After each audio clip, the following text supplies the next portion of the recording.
Steve Jones sat on the back deck of his house, looking out over the sunset sea. Perhaps they should have moved here many years ago. The beauty and tranquility of this place was mesmerizing. Here meant a small island off the north coast of Cornwall. Over 22 years of marriage, his wife Claire repeatedly hinted, begged, and eventually even tried to bribe him to move from London back to the place where she and countless generations of her family grew up and lived. Improved transport accessibility, technology, and finally, the COVID pandemic made working from home possible, limiting his trips to the capital to just once a month. While they lived in London, Claire often traveled to the island to visit family and friends, and most importantly, her mother. They had bought the house in which they now lived 2 years ago from Claire's cousin, but had only finally moved in 6 months ago. Previously, Claire had spent her trips renovating and using the house as a base once the major building work had been completed. The house sat on a hill overlooking the western bay, offering a breathtaking view of the sunset, which Steve admired while drinking a cool beer. It was an old farm with meadows and orchards surrounded by newly planted trees, probably part of the landscaping Claire had completed the previous spring. Gardens and fruit trees seemed to be everywhere on the island. Steve assumed that they either served as protection from the strong sea winds or were used to produce local cider, which was highly prized here. He had to admit that moving was the right decision. Claire was right. It was a completely different life, calm and measured, among a small community, many of whose members were related to Claire. She was ecstatic to be back home and seemed to know every person on the island. Steve felt a bit of a cold attitude from the locals, but he liked their straightforwardness. He was also impressed by how everyone came together and helped each other. This was clearly related to the need to survive on a small island. Steve met Claire at university. Both were studying business. Claire specialized in marketing, and Steve specialized in new technologies. They built a strong relationship and married soon after graduating, choosing London as the location for the best career opportunities. After 22 years of marriage, Steve still thought Claire was beautiful. Her hair had become shorter and was now neatly styled down to the back of her head, with golden tones highlighting her blonde complexion. He knew that she was worried about the extra 10 pounds that she had gained over the years, but he, on the contrary, liked her figure, which became more feminine, with rounded hips and breasts. Her eyes remained unchanged blue-gray with yellow specks in the iris. Unlike Steve, Claire never looked casual or wore sweatpants at home. She always maintained a classic and impeccable look. He had never seen her as happy as she was now. She was passionate about life on the island and was constantly involved in some kind of social activity. Her current project was organizing a solstice festival. Their two daughters, Nicola and Michelle, were born shortly after their wedding and were now adults studying at Durham University. This was also one of the factors that allowed Steve and Claire to move. Judging by social media, the girls were enjoying university life, but Steve was confident that they would manage to cope with their studies, although Nicola often left everything until the last minute. Steve was interested in the history of the island and enjoyed listening to old fishing stories in the local pub. The school building, which doubled as the library, village hall, and venue for all social events, contained several old books about the history of the island. One day, while clearing out the attic of their house, Steve found an old box containing a manuscript called Tales of the Island. The author was a certain Melissa Taylor, a surname that immediately seemed familiar to Steve because it was Claire's maiden name.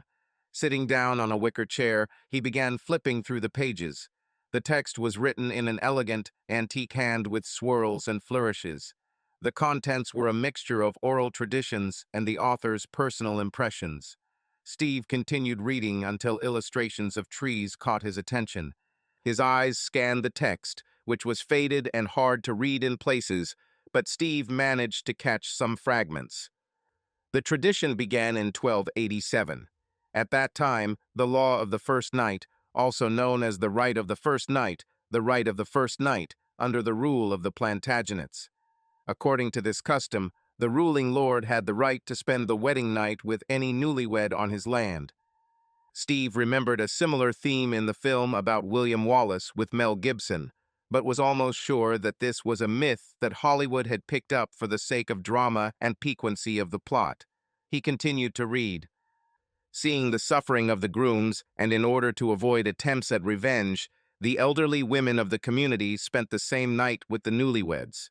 Over time, this developed into a tradition where one of the older women would share the bed with the groom to balance things out for the couple.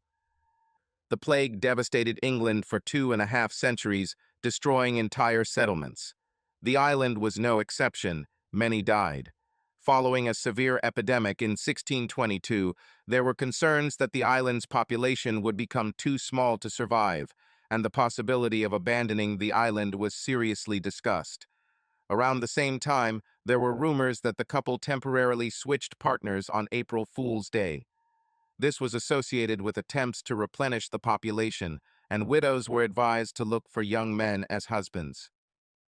The Great War affected almost all the men of the island, who joined the volunteer units of the British Army. Many of the young people did not return. The tradition was changed to allow young, unmarried men to have an experienced partner before going to war. It resumed on a smaller scale during World War II. The text then went on to describe Melissa's own personal experiences in the 1950s. The influx of visitors and changes in society are eroding the tradition, but it still persists in some families.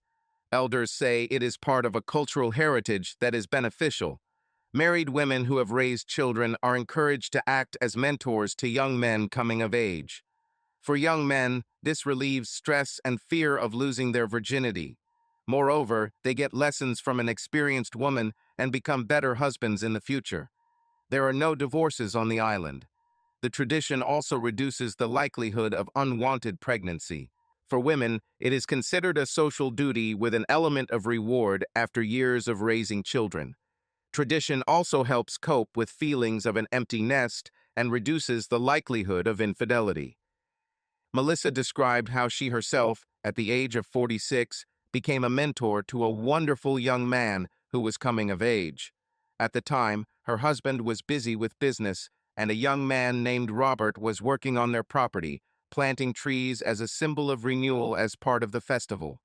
Robert's reward was a place in Melissa's marital bed.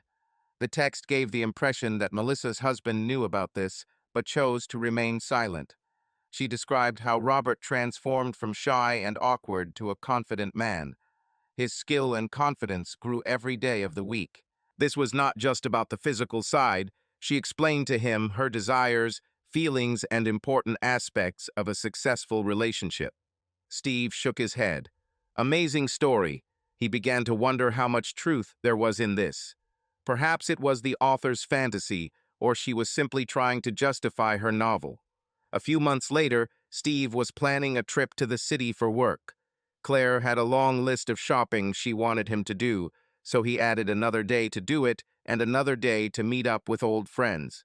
If he goes after the festival, he can return by next Saturday. Claire was delighted, no doubt pleased with the combination of his help in preparing for the festival and his agreement to carry out her instructions. The day of the festival involved the whole island. During the day, there were games and sports activities for children, and in the evening, there was a dance party with drinks for adults.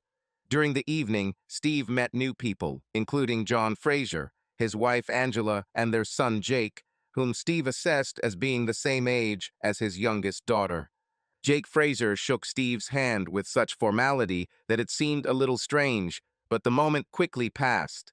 Together with the surname Taylor, Fraser was one of the oldest surnames on the island.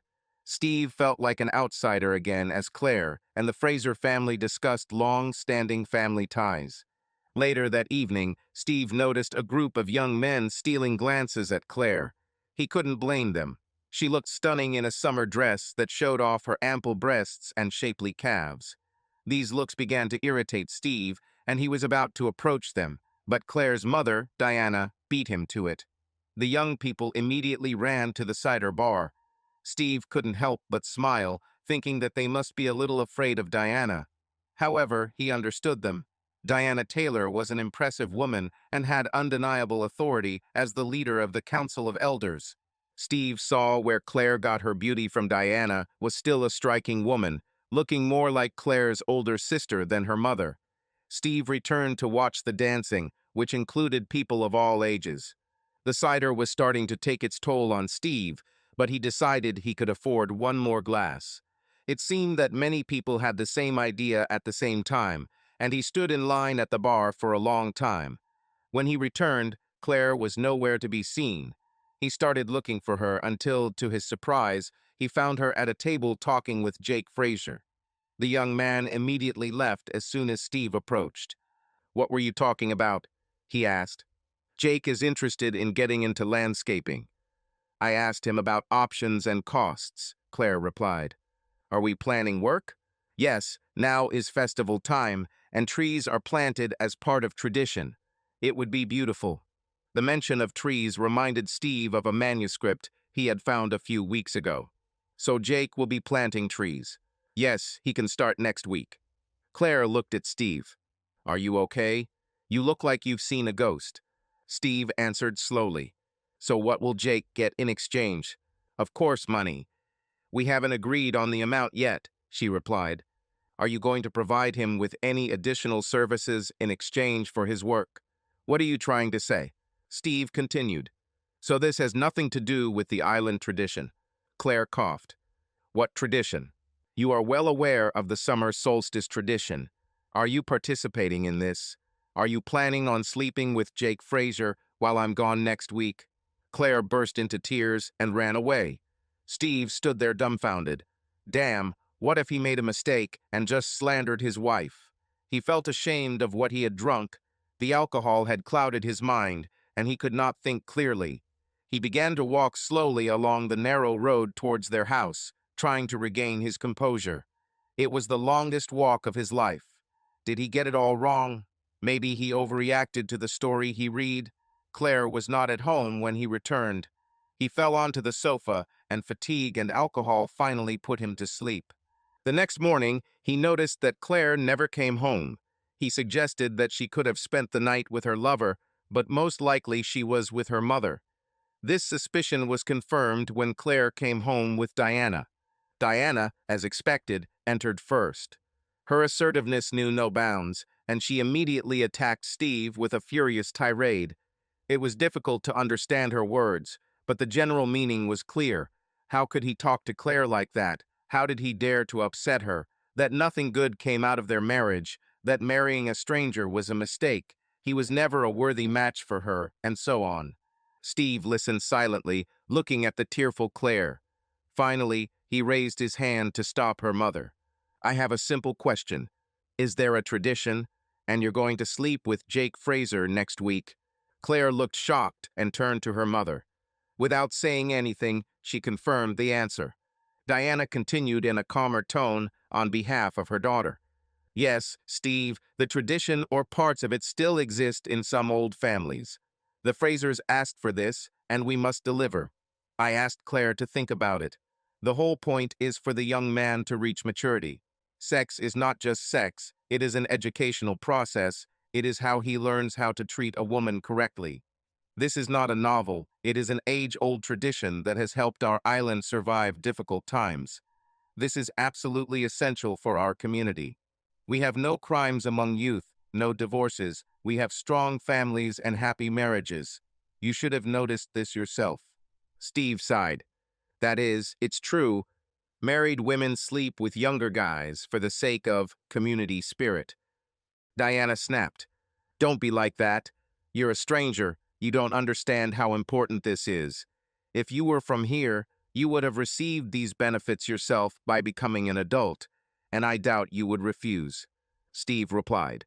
"Several centuries have passed since the plague, wars, and other disasters. Now there are no ancient laws, no threats of extinction. You do it simply because you enjoy it. Tell me honestly, Diana, how many times have you done your duty yourself? A spectacular woman like you must have had many such agreements. You must have had a nice few weeks." Diana hesitated, but quickly came to her senses. "Yes, I have performed my duties several times, and I am proud of it. You should be proud of Claire's sacrifice too. This is part of our culture, what connects us. I'm asking you, Steve, to let Claire do this." You can't understand how important this is to us." Steve turned to his wife. "So do you really want to do this?" Claire, looking depressed, replied, I, I think so. I am ready to do this as a sacrifice for the sake of society, as my mother said. It's part of giving back to the community. When I went to university, got married, and didn't come back, no one was happy about it. Other women took it upon themselves." Steve replied, with obvious sarcasm. "So is this a sacrifice? Don't you want this at all? But why then were you so happy to hear that I was leaving for London? You sounded very excited." Claire was embarrassed and blushed. "I just felt relieved that everything could be arranged in a way that wouldn't affect you, and it really wouldn't affect us at all. I am absolutely sure of this." Steve looked at her with cold disbelief. "Well, of course, except for sex with another man, lies, the fact that everyone knows about it, and your husband remains in the dark. Perhaps you're right." Both Claire and Diana winced at his caustic irony. Diana entered the conversation again. "Let's just calm down and discuss everything. Now everything is open, as it should be. Nothing has happened yet." Claire stayed at home, but they hardly spoke. Steve couldn't understand why she was so persistent in wanting to do this. He expected her to change her mind, but she seemed obsessed with tradition, regardless of the consequences for their marriage. Claire insisted that it would be easier for them now that everything was known. She promised to be honest with him, even if it meant difficult conversations. Steve was surprised by her absolute confidence that this arrangement would not affect their relationship in any way. On Wednesday, while Claire was in the village, Diana visited Steve again. Apparently, he and Claire had agreed on a time. "Can we talk, Steve?" He nodded and pointed to the kitchen table. "First of all, I want to apologize. It shouldn't have happened this way, and it's my fault, not Claire's." Steve frowned. "Claire is old enough to make her own decisions, and it seems that this decision has already been made, regardless of my views." Diana nodded. "She loves you very much. She is sure that you are a strong enough couple to survive this." Steve replied sullenly. "The reality is that both of you don't even think about how this affects me. For me, this is the highest betrayal. I didn't live on the island when I became a northerner, and unlike you, I never imagined that this could happen to my wife. I naively believed that my wife would be faithful to me, like in wedding vows." Diana sighed. "I know, Steve, this must be incredibly difficult. It's hard to explain how differently we see it. We don't consider this treason. This is really important to us, and I know this is a way for Claire to finally come back into the community." She paused and continued. "What will you do if it does happen?" Steve sighed heavily, not wanting to say it out loud. "I won't stand for this." Diana seemed to be considering something before continuing. "What if we find a way to even the score? Maybe let you experience for yourself what you missed when you became an adult." Steve frowned, not understanding. "What are you talking about?" Diana continued. "I spoke with two other elders. We have agreed that the elders may offer you a similar agreement to the one Claire is currently making." It finally dawned on Steve. "Are you suggesting that I sleep with Helen Brown or Moira Fraser?" Diana nodded, looking serious. "Yes, Steve. I hope this shows you how much this means to us. We don't put Claire in this position lightly." The continuation of this strange idea stunned Steve. "You're an elder, Diana. Are you on this list too?" Diana froze for a second, not knowing whether he was serious or not. "If that's what it takes, Steve, then yes, I'm ready. I will not be the one who breaks the centuries-old tradition." Steve shook his head, surprised at how far Diana was willing to go. He imagined himself explaining this arrangement to his father-in-law, Bill, and shuddered. "You know, Diana, some traditions have to die, and this is correct and natural." Diana's smile disappeared. "Our offer still stands, Steve. You won't regret it, I guarantee you that. Think about it." When Steve relayed this conversation to Claire, she seemed to already know about the elder's proposal, but Diana's inclusion in it shocked her. She burst into tears. "I never thought that she would agree to this," Claire whispered. "This is too much. I won't do that, Steve. All this needs to stop." Steve felt a huge sense of relief. Finally, common sense prevailed. "Thank God," he said, sighing heavily. "You have no idea how glad I am. I thought this would be the end for us." Claire cried and spent the entire evening apologizing to him, repeating how much she loved him. However, tension remained in their relationship. It was hard for Steve to forget how close she had been to taking part in this tradition, and how confidently she had insisted that it would not affect their marriage. Diana returned on Friday, furious at Claire's decision. She accused Steve of controlling her daughter and again stated that he was an outsider who could never understand their traditions. Steve couldn't stand her verbal attack. "Why don't you just admit the truth, Diana?" he said sharply. "All this is just a way for you to justify your own entertainment on the side." Diana literally flared up with anger. "Okay, if you want the truth," she blurted out. "Yes, the young guys and I are having a great time. These are strong, fit guys with hot blood, and they do everything we say. This is every woman's dream. We give them everything we have, and they are delighted. The whole Fraser family are real studs, and that's exciting.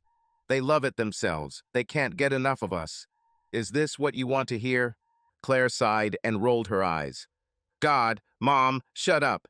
You're not helping." Steve grinned.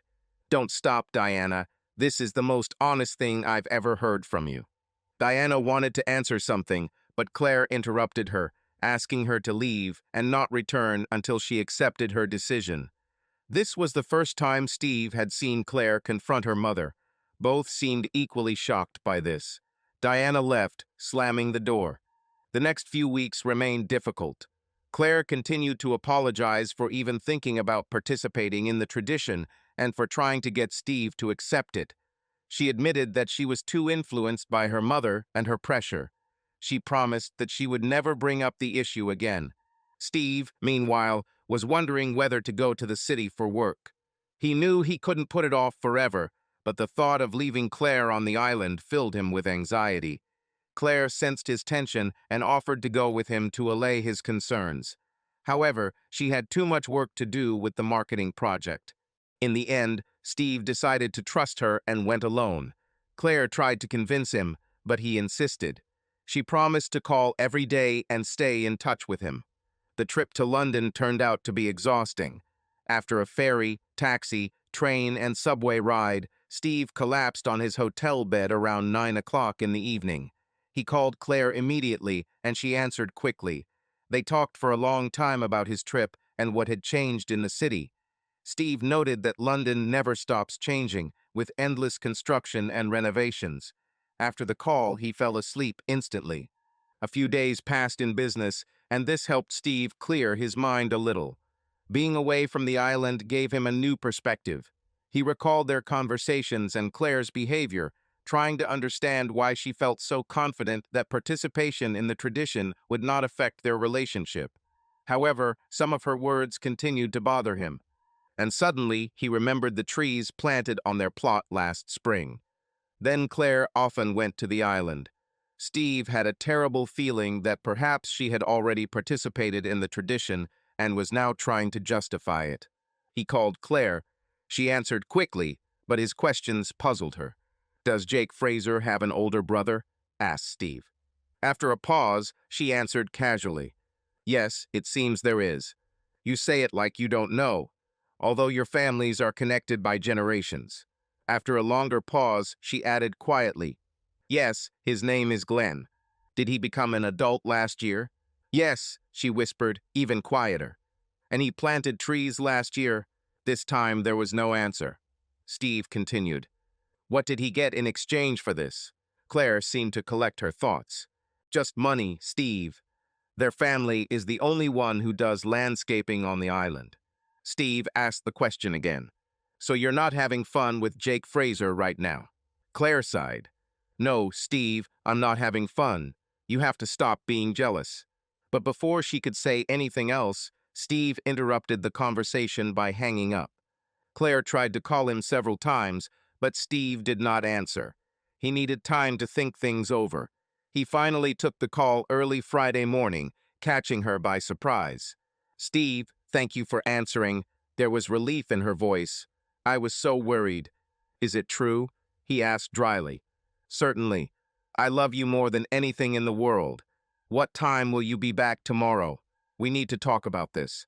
Steve responded in a strangely calm tone that clearly alarmed Claire. I won't be back. I'll stay here for a while. Claire panicked. Please don't do this. We need to deal with this as soon as possible. His voice remained cold. Is it true? For some reason, you weren't in a hurry to go to London to talk about it. And by the way, you only called me during the day. Your evenings have probably remained quite busy. Please, Steve, come home. I didn't do anything. It's just your paranoia. Come back and we'll sort everything out. 5 days later, Steve finally boarded the ferry back to the island. When he got home, he found Claire and Diana. Apparently, the news spread quickly. Claire tried to hug and kiss him, but he gently pushed her away. Claire began to cry and Diana looked furious. What are you doing here, Diana? Steve asked sharply. This is just between me and Claire. Am I correct in understanding that you and Claire never really fought? Diana wanted to say something, but Claire beat her to it. We really fought, but when you didn't come home, I needed support, and you weren't there. Steve crossed his arms. It's hard to believe that my mother-in-law, who never backs down, suddenly changed her mind if she didn't get her way. Given her efforts to make it happen, I doubt she could have just walked away. I assume you never fought, and it was all a cover. Claire's eyes widened in surprise. This has gone too far, Steve. I didn't do anything. So you both agreed to lie to me to cover up the truth because I didn't support your idea. The dispute continued, but reached a dead end. Steve was sure Claire was cheating on him, but she categorically denied it. He eventually left the room and went to the guest bedroom to sleep, leaving Claire and Diana to sort things out. The next day, Steve decided to talk to Bill Taylor, his father-in-law. It was not an easy task, but Bill always seemed like a reasonable person to him. They started with a handshake. Bill seemed to be expecting this conversation. They discussed the tradition and what Bill knew about it. He admitted that Diana had a one-night stand with John Fraser about 20 years ago. He didn't like it, but he came to terms with it because he himself had once experienced something similar when he became an adult. I'll remember this for the rest of my life, Bill said honestly. It may be difficult for you to understand, but for us, it has always been something more than just what it seems. Steve spent some time gently questioning Diana about her confession to several multi-week flings, asking if such a thing was possible. Bill was upset, but said he always suspected there might be something else going on. His long absence from commercial fishing would have provided ample opportunity for it. Steve asked Bill if he knew anything about his daughter's actions. Bill confirmed that Diana and Claire were always like two peas in a pod, but tried to keep the information from him. They discussed the plan being in place a week before Steve left for London. Claire sat at the kitchen table, unable to look at Steve. I can't believe that my father is going to divorce my mother and that it's our fault. Diana arranged everything herself, Steve answered. Your father would never put up with this level of deception and lies. She still denies everything, although John Fraser admitted the truth, and he is not the only one. After a long silence, Claire whispered, I know, and that's why I think I should tell you something. Steve didn't answer. I'm really sorry, Steve, but I still made a deal with Jake. The explosion Claire expected did not happen. What about Glenn Fraser last year? Claire simply nodded. Steve couldn't find words. Please, Steve, this shouldn't change anything between us. We had 22 wonderful years. How can you say that? It changes everything. I'm so sorry, Steve, but I thought I had family obligations to fulfill. What nonsense is this? Steve exploded. You just wanted to sleep with another man. You did it and enjoyed it so much that you did it all again. It wasn't like that. It was a duty, an obligation. So you didn't like it. Claire hesitated, knowing she was in dangerous territory. It was normal, not like with you, just sex, not love. This was an isolated incident. It won't happen again. Only this was not an isolated incident. You did it twice. You slept with two people, which makes you nothing but. Claire recoiled at his words. He never allowed himself such expressions in her presence. I'm not like that. I followed the tradition. It's part of a person's transition to adulthood. That's all. They were very grateful. Claire realized she had made another mistake as soon as she said this. Steve shouted, I'm sure they were grateful. You call it a one-off, but how many times have you been with them while they were learning? How many times, Claire? They are young, full of energy, willing to do this all day long. Probably at least 5 times a day, so that's about 35 times a week. Claire couldn't deny it. Both Glenn and Jake were very zealous and seemed inexhaustible. Steve, seething with anger, continued. And what do you think guys need to be taught today? They did a great job from day one, and you couldn't get enough, could you? Claire cried. It wasn't like that. It was supposed to be a fun adventure. It was just sex. I know it hurts your ego, but you are still the one I love who makes me whole. It's not about pride, Steve snapped. It's about trust and our vows. What about your wedding vows? Is tradition more important? Claire tried to object, but Steve was relentless. There was deep resentment in his voice, and he no longer wanted to listen to excuses. Claire burst into tears. I understand that you are angry and upset with me, but you are strong. You can save us. After Glenn, you didn't know anything. You didn't notice anything, to be honest. We even became closer.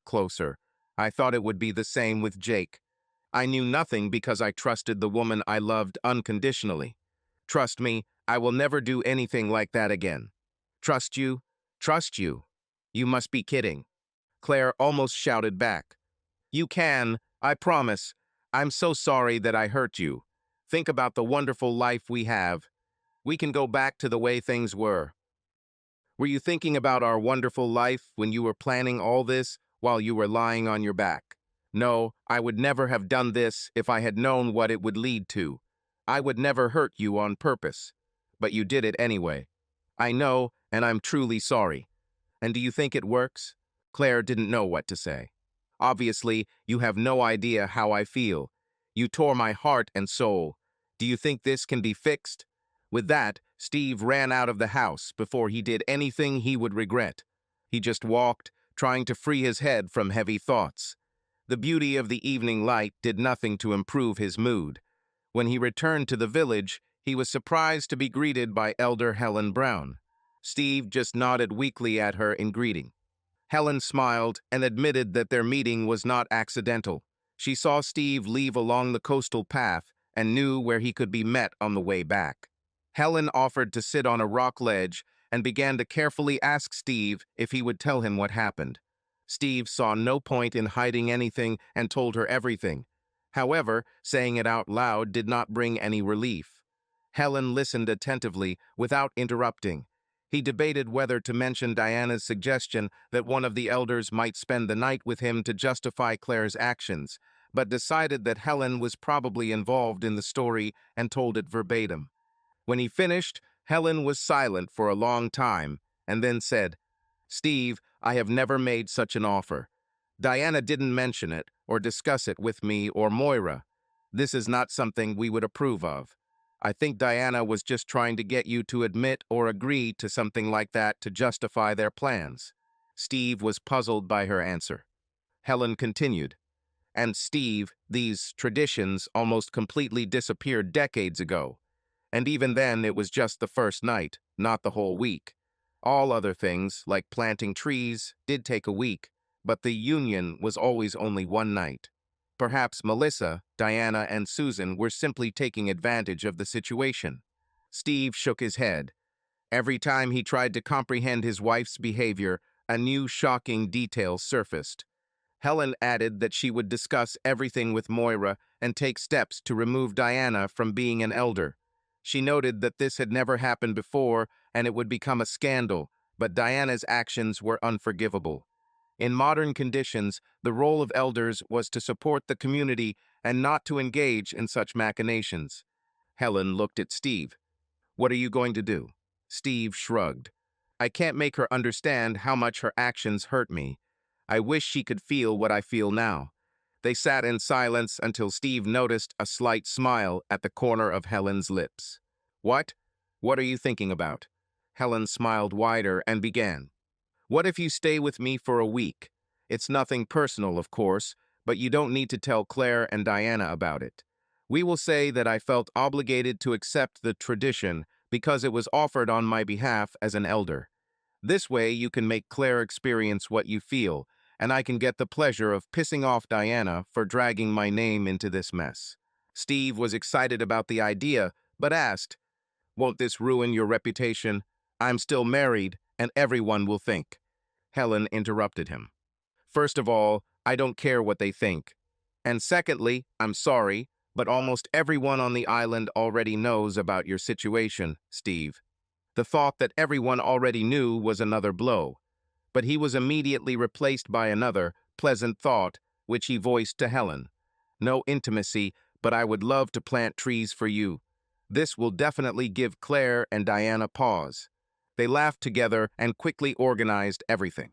Steve returned home and quickly packed his things. He limited himself to only a brief explanation to Claire. He said that, after reflection, he decided to accept her mother's kind offer regarding the participation of the elder of the island.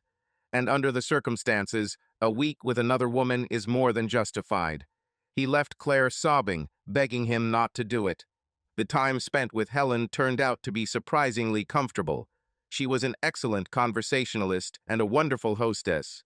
Steve helped with the renovation of the house and also actually planted some trees in her garden. They discussed Steve's situation. He hoped that a week with Helen would make Claire at least somewhat aware of how he felt. Until Steve was sure that Claire fully understood how wrong her actions were, reconciliation was out of the question. Steve kept his word. There was no intimacy between him and Helen, although they came close several times, and it was not at all due to a lack of desire. Soon Claire met Helen in the village store and immediately began to loudly reproach her for her affair with her husband. Helen smiled sweetly. Claire, honey, you of all people need to understand that this is not an affair, it's an arrangement, and it has no effect on your marriage. Claire heard echoes of her own excuses in her words, but continued. You can't do this. He's my husband. In fact, I am only fulfilling the offer that your own mother made on my behalf. What was there? Me, Moira, or even your mother, your choice. It looks like Steve has made his choice, and I feel obligated to uphold tradition. It could have been worse. He could have chosen Diana. I promise to return him safe and sound, although he may be a little tired. Claire stuttered. You, a woman of easy virtue. Helen answered calmly. I think this word is more suitable for those of us who slept with two young guys behind the back of a faithful husband. With these words, Helen walked away with a cheerful gait, leaving Claire standing with her mouth open under the gaze of everyone in the store. The next day, furious and hysterical, Claire tried to knock down Helen's door, but Steve opened it. Please, Steve, I'm sorry. Come home. I'm just doing what you do. Why are you so upset? As you said yourself, this shouldn't affect us. I had no idea that it would be so cruel. It's pure torture. I can't stop thinking about you with this woman. Steve replied, Yes, it sounds familiar. Welcome to my world. With these words, he slammed the door in her face. A week later, Steve returned home. Claire greeted him, visibly humble and depressed. I can't believe you did this to me, but I can forgive you if you can forgive me. I understand how you felt about all of this. You think? You have only experienced part of it, but not the lies and deceit. Our whole life here is built on lies. Claire tried to object. We are still the same people, the same marriage. The same marriage that inspired you to jump into bed with other men, the marriage you ruined. I still don't understand why you did this. Were you that bored with me? It was never about you or boredom. If we can't go back, we can build something new. Think about our dreams, travel, grandchildren. We can still do this. We still love each other no matter what. This isn't the end, Steve. I will do anything to prove my love for you. Steve stayed in the house, sleeping in the spare room, almost depressed about what to do with his life if he left Claire. Staying would have been easier, and he still loved her. Given the consequences, he doubted she would ever repeat her actions. Claire wondered how things had gotten this far. Everything was so chaotic. When her mother suggested this arrangement, she initially rejected the idea, but Diana continued to press her for several months. Claire then met Glenn Fraser at a dance. He was very handsome and unusually gallant. They danced several times at parties and immediately developed a rapport. Diana told Claire about her own arrangements and how exciting it was. She described it as a romantic adventure that did not induce feelings of guilt at all, and did not consider it cheating, it was just tradition. However, Claire knew that Steve would never accept this, so she hid everything. If he never finds out, it can't hurt him, she reassured herself. The week with Glenn was amazing. He planted trees during the day and spent the evenings in her bed. He was very nervous, but charming and tried to please her. By the end of the week, he had become an experienced lover, combining his natural gifts with increased patience and skill. Claire enjoyed her role as mentor. This week gave her confidence, as if she had rediscovered her sexuality, which had faded over the long years of motherhood. But was it really a tradition, or, as Steve said, just taboo sex? She had to admit that it was both. But didn't she deserve a little fun after 22 years of raising children and caring for her husband? She was sure that this would not harm her relationship with Steve in any way. Their relationship only got better after that week. She loved him even more, and they began to make love more often. When Jake, even more handsome than Glenn, appeared on the horizon, Claire couldn't help but feel excited at the thought of bringing him into her bed. Steve was too smart and quickly realized what this tradition was all about, but her mother and she did their best to convince him to accept it. However, he was adamant. Now that Claire thought about it, she realized that her decision to go on the sly was the worst of her life. But she was sure that when the pain subsided, she would be able to bring Steve back. She just needs to remind him how good they were together and focus on their future dreams. She hoped that the common interest in her daughters and future grandchildren would be an argument in her favor. A couple of days later, their daughters arrived on the island. Nicola immediately lashed out at Steve, accusing him of treating their mother horribly and insisting that the idea of a breakup was ridiculous. Michelle, on the other hand, stood back, seemingly waiting for more information. Steve noticed the slight smile on Claire's face and realized that she still believed that he would never tell his daughters about what happened. She thought that he, as always, would protect them at all costs. But Claire was deeply mistaken. Steve, raising his voice in a way his daughters had never heard before, said, "Your mother spent 2 weeks having affairs with men who were of legal age, but younger than both of you. She still doesn't seem to understand that I will never accept this behavior." Claire immediately denied everything, claiming that Steve had misunderstood the situation and that the men were simply doing landscaping work. I must admit, she was convincing. She almost succeeded in making him doubt himself. But when his daughters began to question his sanity, Steve suggested inviting their grandfather Bill or the elders to help find out the truth. Claire pretended to pass out, but it was so poorly acted that everyone just stood there and stared at her while she recovered. Steve looked at her with contempt. "I can never trust you again. It's over. There is no going back, and there is no point in continuing with your eyes closed. How will you look in the mirror knowing that you betrayed me? How will I look in the mirror if I come to terms with this? We need each other, Steve," Claire pleaded. "We always depended on each other. It made us stronger. I'm good for you, and you know it. Don't give up your life to punish me. I can handle it, Claire. I will not allow you to destroy me and will begin to build a new life. We all have to live with the consequences of our decisions and be honest with ourselves. You will live with the fact that you cheated on me and destroyed what we had, and I will live with the fact that I left the woman I loved. But you are no longer who you were. I would like to return the real you, but not the you today."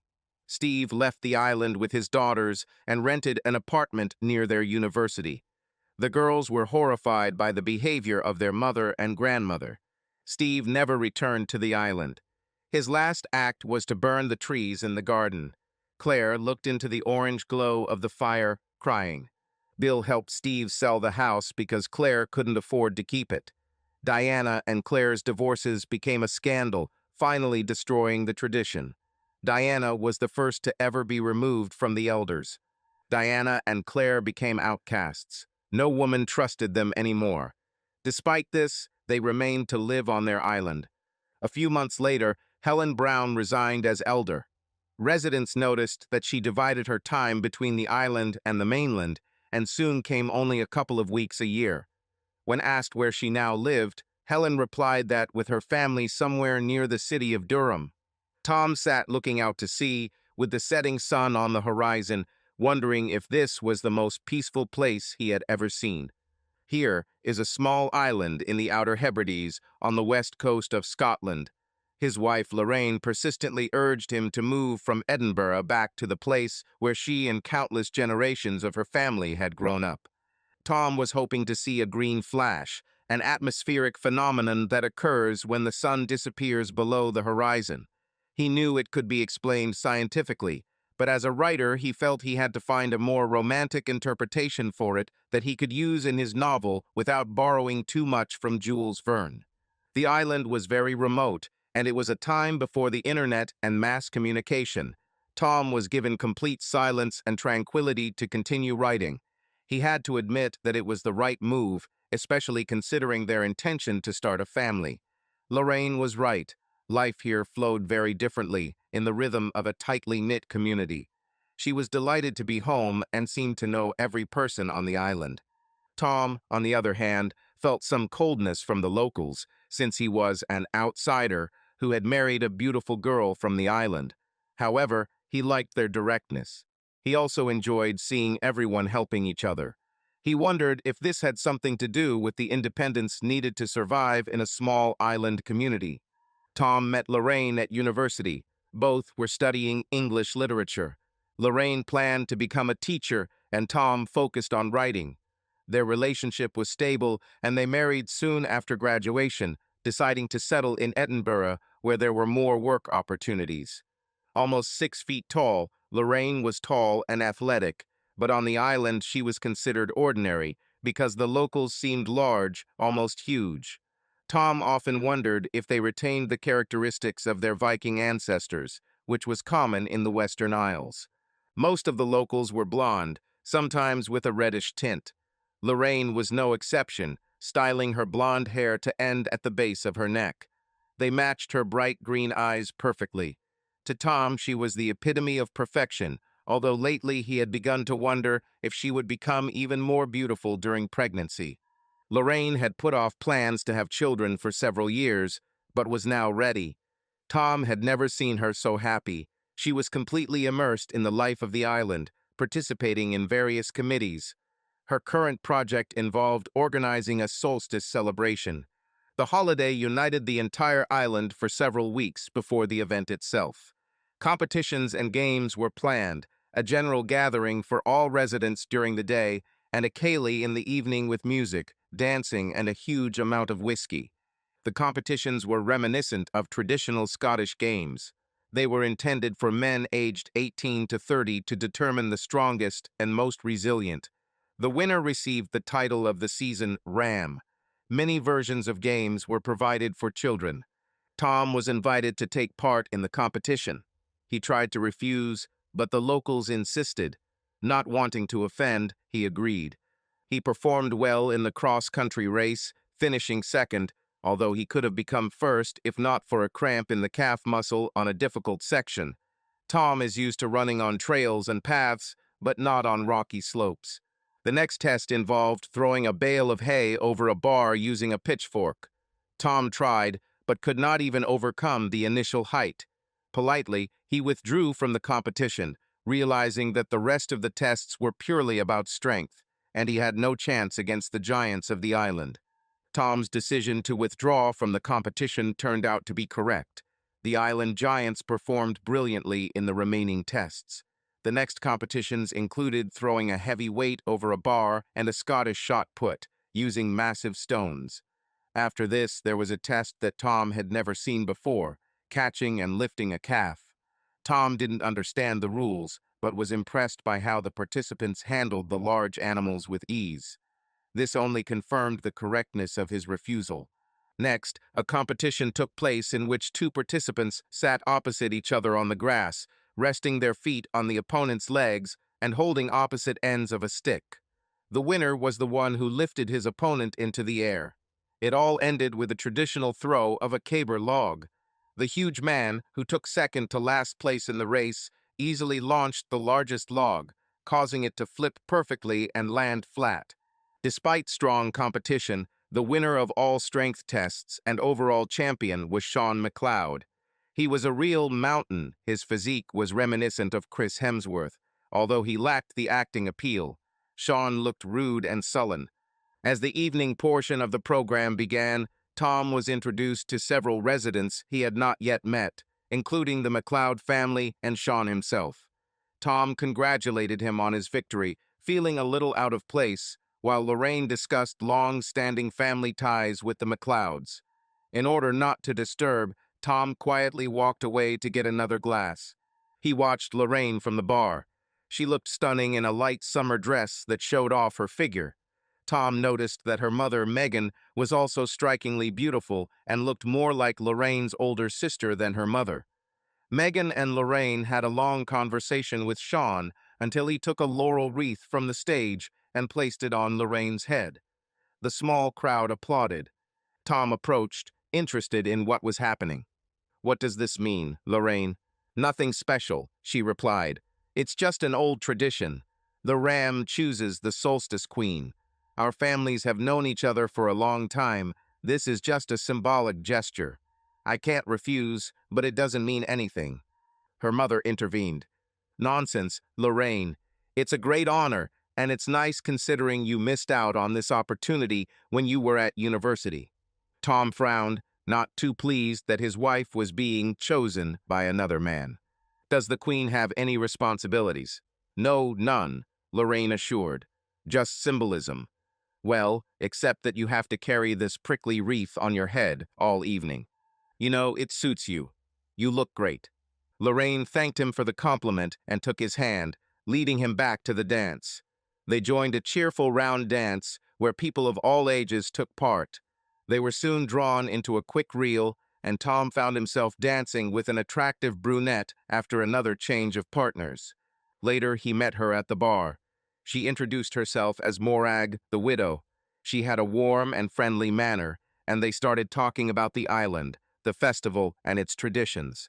Tom asked the question carefully. "What about the solstice queen tradition?" "As far as I understand, it is impossible to refuse." Morag hesitated for a moment before answering. "That's not entirely true.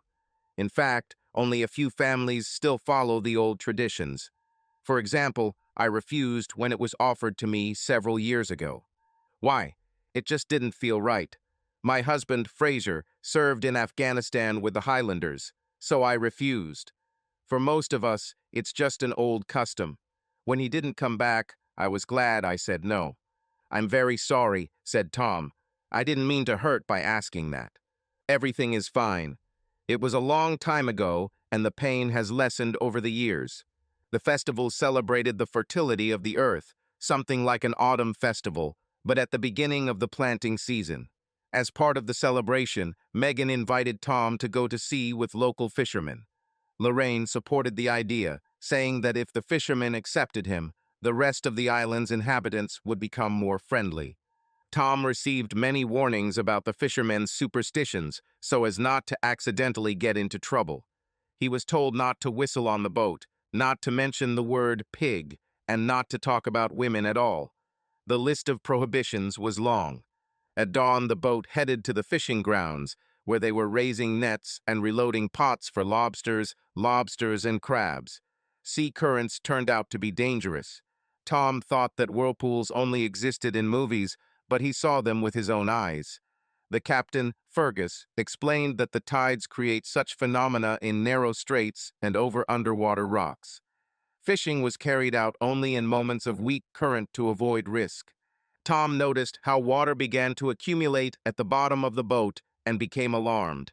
But the captain calmly explained, Don't worry, Guy. The boards sometimes dry out and leaks appear. The pump will do the job, but perhaps it's time for us to return. Fortunately, the pump did work, and they returned safely to the harbor. Tom was relieved to leave the boat and head towards their house, which they had converted from an old farmhouse. Climbing the slope, he went into the kitchen and found Megan there, who was reading a prayer book. But Tom's attention was attracted not by the sounds of her voice, but by the sounds coming from above. He instantly knew it was the sound of sex and couldn't believe it. He rushed up the stairs, jumping over the steps, and threw open the bedroom door. A shocking picture opened before him. Lorraine was having sex with Sean. Tom froze, unable to believe the reality of what was happening. He wanted to turn and leave, but something inside him exploded. It was not a fight like in the movies, but just a chaotic fight between two men. He heard Lorraine shout, "Don't touch him, Sean." He woke up in bed, with Lorraine sitting next to him, looking worried. "What's happened?" Tom asked hoarsely. "It was terrible, Tom. You almost choked." "I panicked, but Mom turned you over and cleared her throat before we called the doctor. You were unconscious for several hours. Doesn't really look like a fight, does it?" "You were very brave, Tom." Tom looked at Lorraine, waiting for an explanation.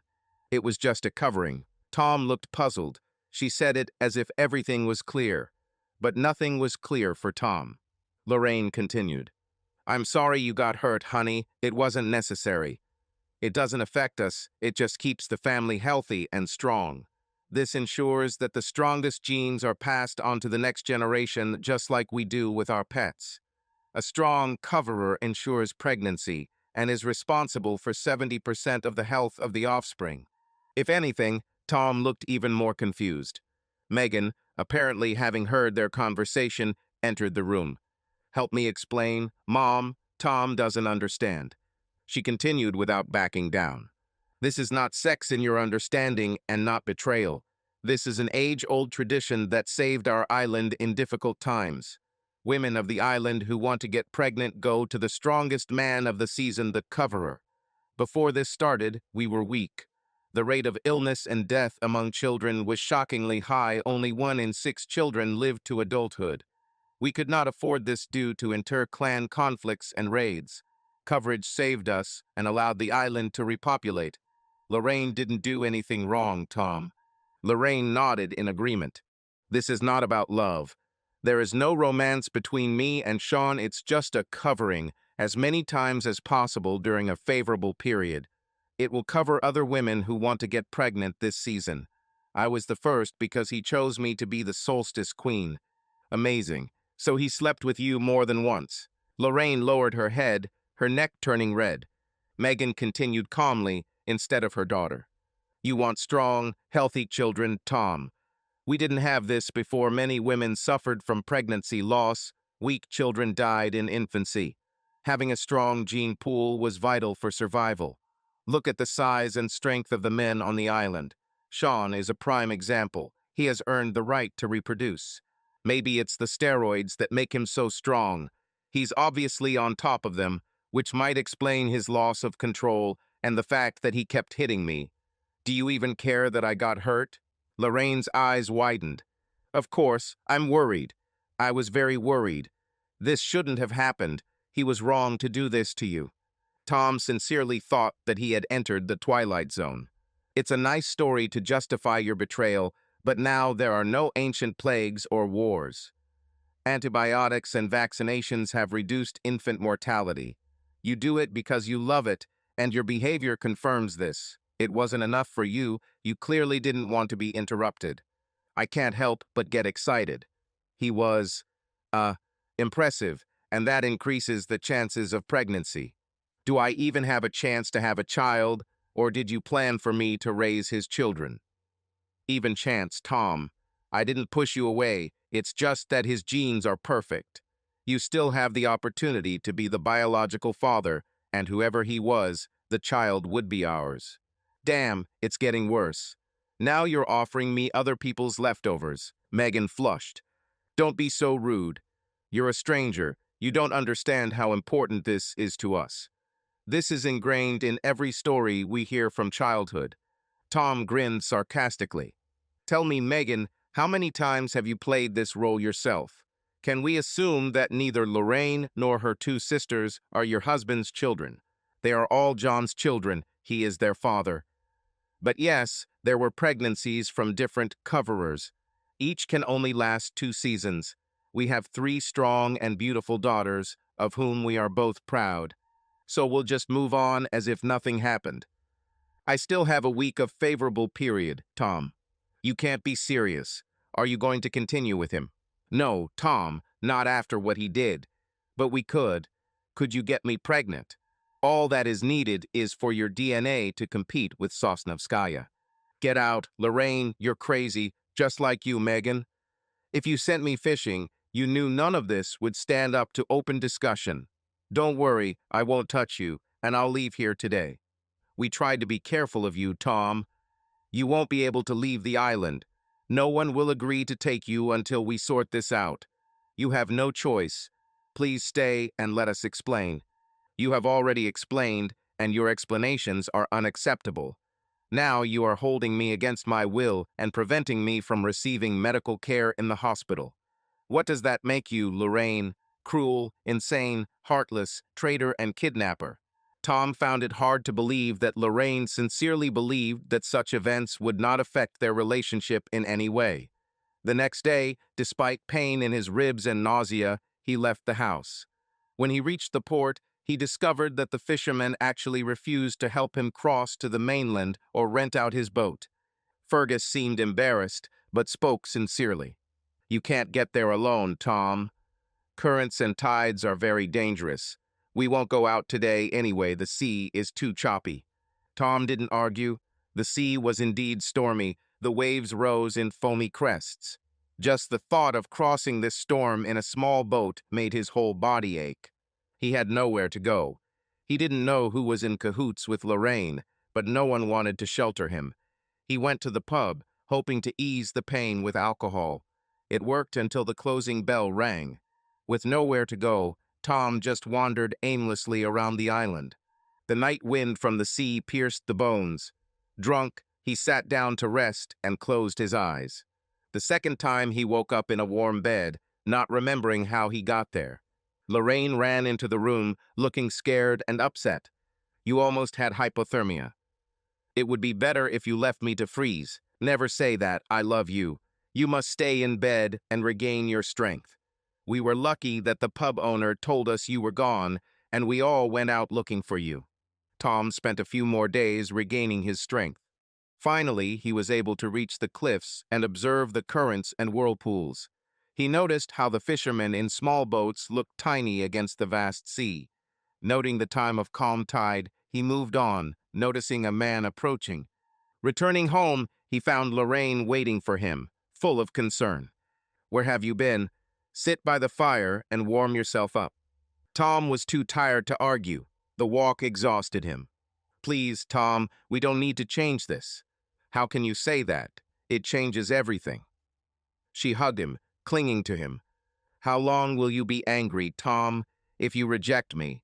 Well, I might need Sean again. You are losing yours. He won't refuse. Come on, it's still me, and... Tom's anger broke through his fatigue. It's not enough for you, right? Well, go and sleep with him again. Lorraine burst into tears. It's not like that. It was just sex. It's still you who I need, who makes me whole. We still have us and our wonderful marriage. Did you think about our wonderful life together when you slept with him? The same marriage inspired you to go to bed with another man, the same marriage that you destroyed. I still don't understand why you did this. What else needs to happen, Lorraine? I had already been beaten and almost froze to death. Do I need to die for you to finally understand? Megan found Tom in the kitchen. You know that she loves you very much. She is confident that you are strong enough as a couple to get through this. Tom answered sadly. In fact, you are both mistaken. This is betrayal of the highest degree. I naively believed that my wife would be faithful to me, as she promised in her wedding vows. I understand, Tom, and it must be hard. It's hard to explain how differently we perceive this. We don't consider this treason. For us, this is a natural way of pregnancy, just like in the animal world. We are not animals. Why don't you just be honest, Megan, and admit that this is just a way to sleep with another man and save face with your husband? Okay, if you want to hear the harsh truth, yes, it's wonderful. A young, strong stud in our bedroom. It's a dream. You can feel it too, Tom. Get Lorraine back, possess her, and conceive your child. She will always choose you over Sean or anyone else. This will not happen, Tom answered. Lorraine was confident that when the pain subsided, she would be able to bring Tom back. Her plan was to remind him how good they were together and inspire him to share dreams of a family. I haven't been with Sean since the night he beat you. All these words, I was just trying to make you jealous. I'll stop and wait until I find out if I'm pregnant. We still love each other no matter what. We need each other, Tom. I am your good, and you know it. Tom looked at her with contempt. It's over between us, and there's no turning back. I can handle it, Lorraine. I will not let you destroy me, and will build a new life. As soon as I get off this damn island, I'll be back with the police. What you're doing must be breaking the law. Kidnapping, unlawful confinement. Something. Lorraine went to her mother. Damn, Mom, this is a disaster. I wanted conception to be a wonderful moment in my life, and now everything is ruined. Maybe you were right, Megan replied thoughtfully. We should have kept Sean a secret as a lover. But that's what happens when you marry a stranger and get too carried away by tradition. Lorraine recalled how she was about to give up on the idea until she saw how impressive Sean was in the competition. When he chose her as queen, she changed her mind. The sex had been amazing, and it was her own fault for allowing him to do it again, increasing the risk of Tom returning early. But she couldn't resist. Megan remained unperturbed. Now it's all just a shock. Let him get used to the idea, maybe don't mention Sean for a while. Constantly reminding him of what happened doesn't help. It's good that you didn't have time to do the second and third. Yes, now this definitely won't happen. Everything has gotten out of control. He even threatens the police. Megan was horrified. Lorraine was right. There was no turning back, but the police were not an option. Perhaps Tom needed a misfortune on the slippery cliff path. Lorraine will be heartbroken, but in time Sean will comfort her. He had always had a soft spot for her, and Megan suspected that he was deliberately dragging out the process with Lorraine in order to get noticed. In fact, Lorraine will be happier with an islander. The next day, Tom wandered around the island again, watching the fishermen. He kept trying to put his thoughts in order, but even the beauty of the evening light did not improve his mood. On his way back to the village, he noticed Maureen sitting on a bench overlooking the sea. She looked worried, but when she saw Tom, she made a decision and stood up. Her face expressed sympathy. "Oh God, Tom, look at your face. I can't believe he did this to you. How are you?" The word that best describes me is numb. I don't know how I am. All this is like a terrible dream that you cannot believe in and from which you really want to wake up. Does everyone on the island know what's going on? No, only a few families continue the tradition. Most believe it stopped many years ago. Rumor has it that you and Sean got into a fight because he chose Lorraine as queen. Megan asked the fishermen not to transport you to the mainland to give you time to work things out with Lorraine. It's clear. Well, the weather has improved. If I tell them the truth, maybe they will agree to take me to the other side. I'm afraid it might be worse than you think, Maureen replied. I need to tell you something. Maureen sat back down on the bench and sighed before continuing. The coverer for the last 2 years has been a young man named Jonathan Stewart. He wasn't allowed to participate this year, and he was planning on settling down with his girlfriend. Sean was always second, and everyone knew he would win this year. He and Lorraine had a history, dating until she left for college. No one was surprised that he chose her as queen. Damn it, Tom muttered. She's been putting off having kids for the last few years. Looks like this was all planned. What is she like? He fell silent, unable to find words. I told her that everything was over between us, and as soon as I got off the island, I would go to the police. They can't keep me here forever. Maureen looked at him worriedly. Listen, Tom, I wouldn't hesitate. I'm not sure what Megan is capable of. She's fanatical, and some of that seems to have rubbed off on Lorraine. Sean and a few others will do whatever they say. The threat of the police can make them do something really stupid. Lorraine rushed to tell Tom the good news. She was pregnant. She wouldn't have to go to bed with Sean anymore. Now they can leave it all behind and start raising a family. But Tom was nowhere to be found, and the small skiff boat was missing. Someone mentioned that they saw Tom watching the tides from the cliffs. The fishermen went out to sea, but found nothing. The chances of Tom making it to the mainland were slim. Lorraine was inconsolable.